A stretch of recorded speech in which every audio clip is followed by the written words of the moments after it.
que je ne peux pas être le chef dans les prochaines élections à cause des batailles internes. Okay.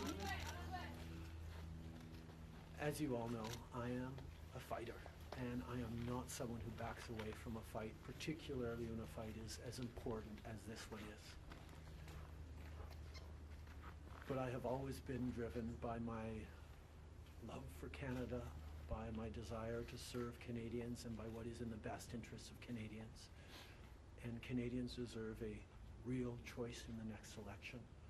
And it has become obvious to me with the internal battles that I cannot be the one to carry the Liberal standard into the next election.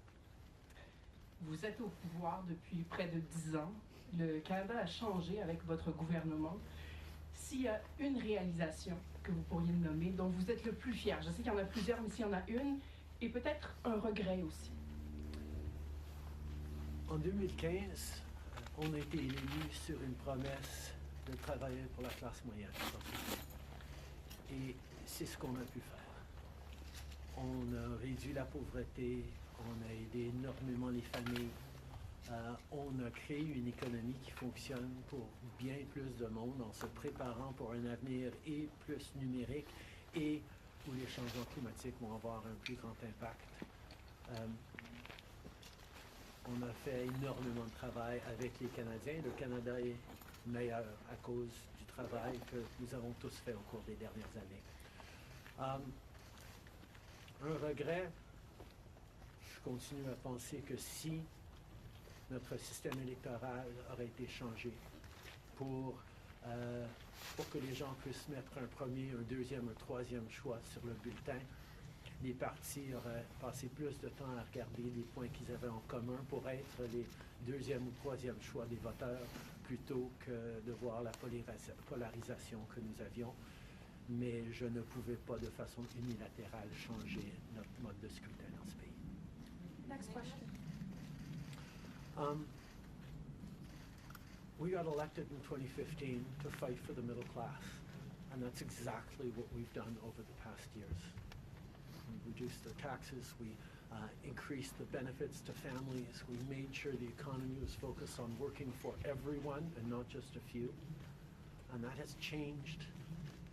That has dropped poverty rates in Canada, that has brought more people into the workforce, that has moved us forward on reconciliation in a way that has deeply improved the opportunities and success of Canadians despite the incredibly difficult times the world is going through right now.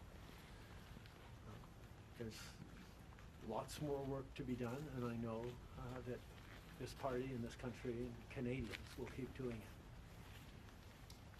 If I have one regret, particularly as we approach this election, well, there are probably many regrets that I will think of, but I do wish that we'd been able to change the way we elect our governments in this country so that people could simply choose a second choice or a third choice on the same ballot, so that parties would spend more time trying to be people's second or third choices, and people would have been looking for things they have in common instead of trying to polarize and divide Canadians against each other.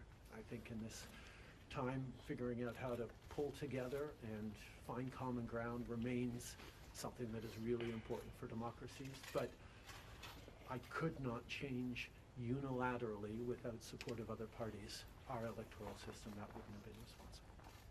Prochaine question. Tonda with Charles Toronto Star. Prime Minister, up until 3 weeks ago, you were intending to stay, and it seems that the event 3 weeks ago of Ms. Freeland coming out and saying you were firing her as your finance minister was the catalyst that brought us here today. So can you explain your side of what happened there? Chrystia has been by my side for close to 10 years now. She has been an incredible political partner through just about everything we have done as a government and as a party over the past decade. I had really hoped that she would agree to continue as my Deputy Prime Minister and take on one of the most important files that not just this government, but this country is facing. But she chose otherwise. In regards to what actually happened, I am not someone who's in the habit of sharing private conversations. Chrystia a été depuis presque 10 ans maintenant à mes côtés en tant que partenaire politique essentiel à presque tout ce qu'on a réussi en tant que gouvernement, en tant que parti. J'aurais vraiment souhaité qu'elle choisisse de continuer en tant que ma vice-première ministre et qu'elle prenne un des dossiers les plus importants auxquels les Canadiens et notre gouvernement vont faire face dans les mois à venir, d'ici les prochaines élections. Mais elle n'a pas voulu.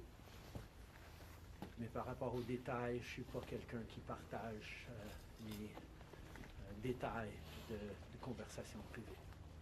You spoke about the Liberal Party as an institution and the internal battles right now, but I'm wondering if you feel that another leader will have more success than you will at beating Pierre Poilievre in the next campaign.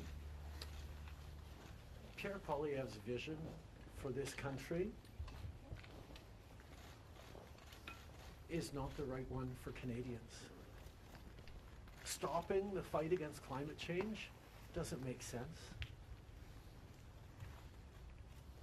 Backing off on the values and strength and diversity that Canada has always worked to pull itself together on is not the right path for the country.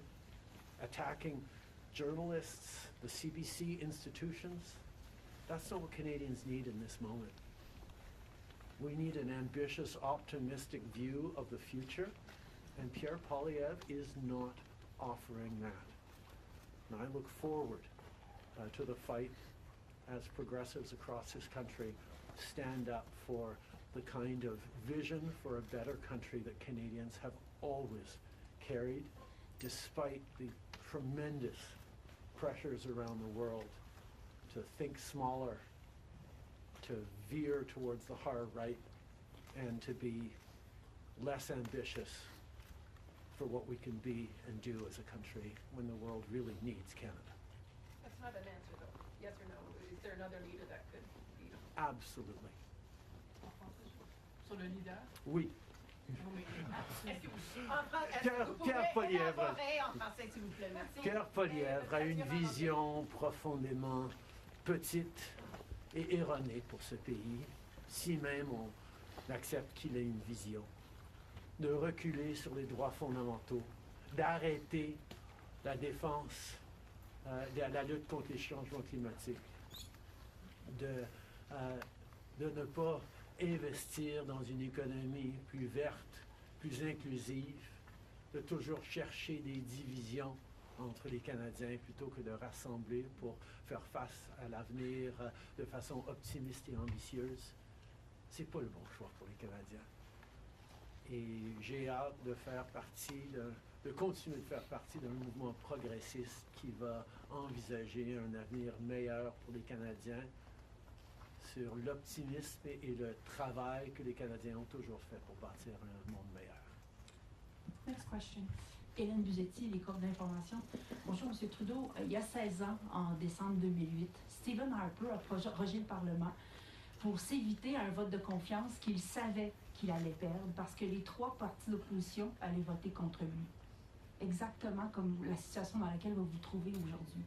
À l'époque, le chef libéral, Stéphane Dion, avait dit, puis je le cite ici, que c'était une entrave à la Constitution et un affront à la démocratie.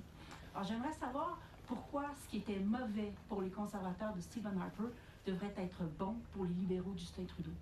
La gouverneure générale, en 2008, avait correctement conclu que la Chambre venait juste d'accorder leur confiance de façon formelle au gouvernement de M. Harper, malgré même une lettre signée qui était un document politique, la voix de la Chambre compte. Or, avant d'arrêter le travail à la Chambre pour les fêtes, on a gagné 3 votes de non-confiance,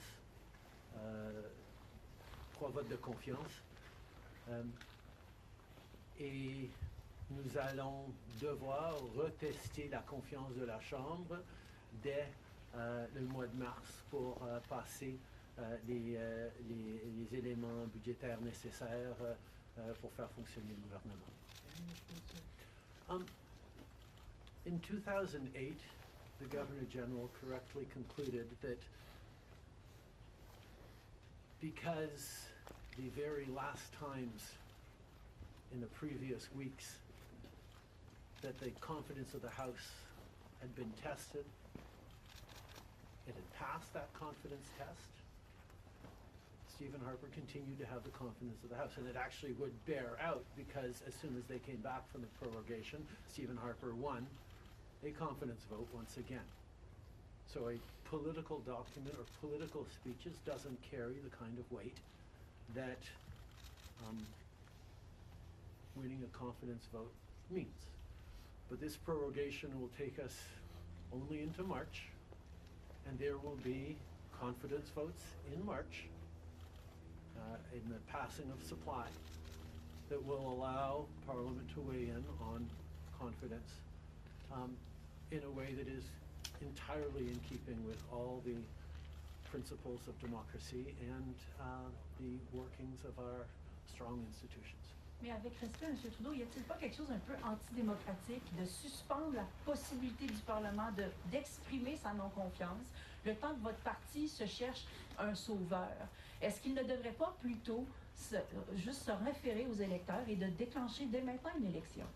Hélène, je pense que tu as très clairement vu, comme tout le monde dans la galerie de presse parlementaire, à quel point le Parlement ne fonctionne plus depuis plusieurs mois. On est pogné dans une question de privilèges, il y a des motions d'obstruction constantes et on a pu très peu accomplir pendant les derniers mois au Parlement. Le Parlement a besoin d'un reset, a besoin de se calmer un peu les pompons pour se remettre au travail pour les Canadiens et pas à faire de la petite politique constante, ce qu'on est en train de voir des conservateurs. Donc ce reset a 2 éléments. Une prorogation pour que justement on recommence avec une fraîche approche au Parlement. Et deuxièmement, oui, le Parti libéral va entamer un leadership parce que je m'attends à ce que si c'est pas moi qui va mener le parti dans les prochaines élections, la polarisation qu'on voit actuellement au Parlement devrait aussi se calmer un petit peu. Les Canadiens ont besoin d'un Parlement qui fonctionne, particulièrement dans ce moment complexe, et ces 2 éléments vont représenter le reset nécessaire pour le Parlement. En anglais, mais si vous pouvez dire pourquoi pas une élection, vous l'avez pas dit. The parliamentary press gallery and anyone who's been watching politics closely over the past months will know that Parliament has been entirely seized by obstruction and filibustering and a total lack of productivity over the past few months. We are right now the longest serving minority government in history, and it's time for a reset. It's time for the temperature to come down, for the people to have a fresh start in Parliament, to be able to navigate through these complex times, both domestically and internationally. And the reset that we have is actually 2 parts. One is the prorogation, but the other part is recognizing that removing me from the equation as the leader who will fight the next election for the Liberal Party should also decrease the level of polarization that we're seeing right now in the House and in Canadian politics, and allow people to actually focus on serving Canadians in this House and with their work the way Canadians deserve. On va prendre une dernière question.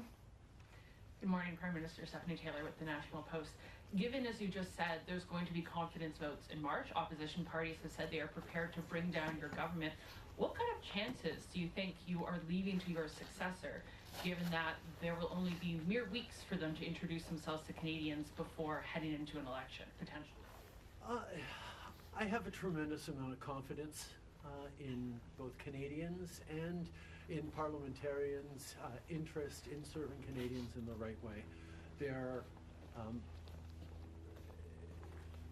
We're in a minority government right now, and there hasn't been an active leadership in a minority government in more than 50 years in this country. And there is always going to be the challenge of having a leadership race while a parliament would face confidence votes in the course of delivering supply to the government. So this is something that we're going to navigate through, but I truly feel that removing the contention around my own continued leadership is an opportunity to bring the temperature down, have a government that will focus on the complex issues that are coming forward in the coming months, while the party gets to have a full national process that brings in people from right across the country and makes a determination about the best person to carry the progressive liberal standard into the next election. Can you clarify whether ministers who would like to campaign for your job will have to step out of cabinet? And how can the Liberal government be in a position to protect Canadian businesses and Canadians from the threat of tariffs from incoming President Donald Trump when members of the government are going to be focused on who's going to be taking your job? The government will still, and the cabinet will still be very much focused on doing the job that Canadians elected us to do in 2021, which is fight for their interests, stand up for their well-being, and make sure that they are good and that Canadians are protected and strong. There will be a leadership process, and the rules will unfold over the coming weeks, but I can assure you that the tools and the need to stand up for Canadians, to protect Canadians in their interests and continue to fight for the economy is something that everyone in this government will be singularly focused on. Je peux souligner que, évidemment, les règles et les conditions du leadership du Parti libéral vont être discutées dans les semaines à venir, mais le gouvernement qui a été élu pour protéger les Canadiens et leurs intérêts dans un monde très complexe, qui a été élu le plus récemment en 2021, va continuer ce travail avec un focus et une emphase singulière sur ce qui est dans les intérêts des Canadiens, pendant que le parti fait ce dont il a besoin pour avoir un processus de leadership. Merci beaucoup. C'est ce qui conclut la conférence de presse d'aujourd'hui. Merci tout le monde. Merci d'être ici dans une belle journée d'Ottawa. Do you think it's irresponsible to resign? Why not earlier?